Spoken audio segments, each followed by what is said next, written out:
Louis Braille was born in a small village of Coffret near Paris, France in 1809. Monsieur Braille, Louis's father, made harnesses and saddles with an awl. Louis Braille जो था वो उनका जन्म कॉफ्रेल village में हुआ था, Paris के पास, France में, इन 1809. उनके फादर जो थे मोंसेर ब्रेल, वो हार्नेसेस की उनकी दुकान थी, यानी वो लेदर और मेटल से जो बनते हैं, जो घोड़े के ऊपर लगाया जाता है, उसकी सैडल्स लगाई जाती है, यानी जो सीट होती है घोड़े के ऊपर बैठने के लिए, और जो टांगे के साथ अटैच करने के लिए मेटल और लेदर का जो कॉम्बिनेशन होता है जिसे वो चीज़ें बनती है, वही सब करते थे. एक अरेंजमेंट होता है लेदर स्ट्रैप्स का और मेटल पीसेस का, तो उसके वही उनका काम था. और एवल जो एक पॉइंटेड टूल होता है उसके साथ वो काम करते थे. One day little Louis picked up the awl and made a stab at the leather. As he bent down, the awl suddenly flipped up and injured his eyes, leaving him blind.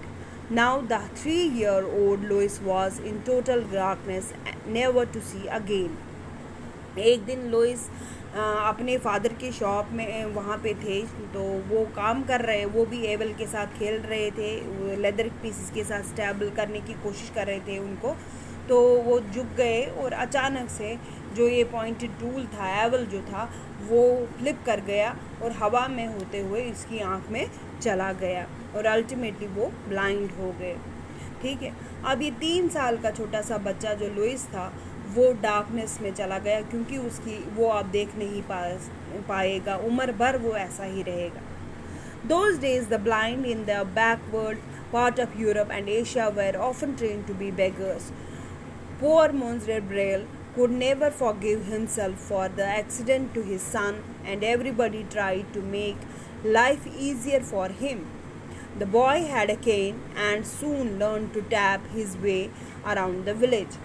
अब उन दिनों Europe और Asia में लोगों को जो ये blind थे, उनको ट्रेंड किया जाता था बेगिंग के लिए, यानी भीख मांगने के लिए, क्योंकि उनके पास और कोई कमाने का ज़रिया नहीं रहता था, सिर्फ बेगिंग रहता था, तो उनको भीख मांगने के लिए वो ट्रेंड किया जाता था.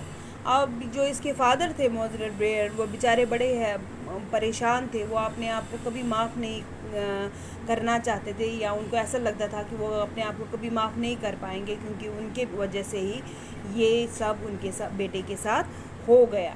और जितने भी लोग थे उस गांव में, वो इसकी लाइफ को इजी बनाने की कोशिश कर रहे थे, इसको हेल्प कर रहे थे ताकि ये इधर उधर फ्रीली मूव कर सके, क्योंकि छोटा सा बच्चा है 3 साल का और वो देख नहीं सकता, तो इसके लिए बहुत मुश्किल हो रही थी. और ये बच्चा जो था, इसके हाथ में अब केन आ गया था, ये यानी कि वो स्टिक जो ब्लाइंड्स के हाथ में आती है, वो स्टिक थी, और ये उसी स्टिक को यहाँ वहाँ टैप करके बेचारा चलना सीख रहा था.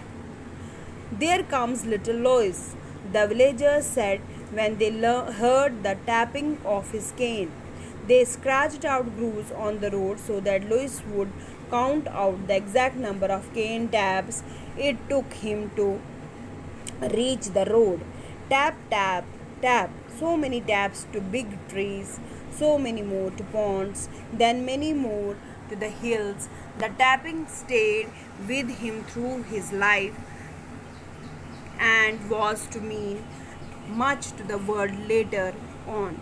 तो ये जो लुइस था, ये अब हाथ में केन लिए इधर उधर चल रहा था, तो लोगों को पता चलता था इसके केन की आवाज़ से, इसकी छड़ी की आवाज़ से कि लुइस आ गया, और वो इसको हेल्प करते थे, ताकि वो इसको गिनवाते थे स्टेप्स की, 10 स्टेप्स ट्रीज़ की ओर, 5 स्टेप पॉन्ड की ओर, ऐसे ही करके वो अब इससे स्टेप्स याद रखवाते थे कि कितने स्टेप्स आपको आगे पीछे लेने हैं ताकि आप इन जगहों पे पहुंच सको.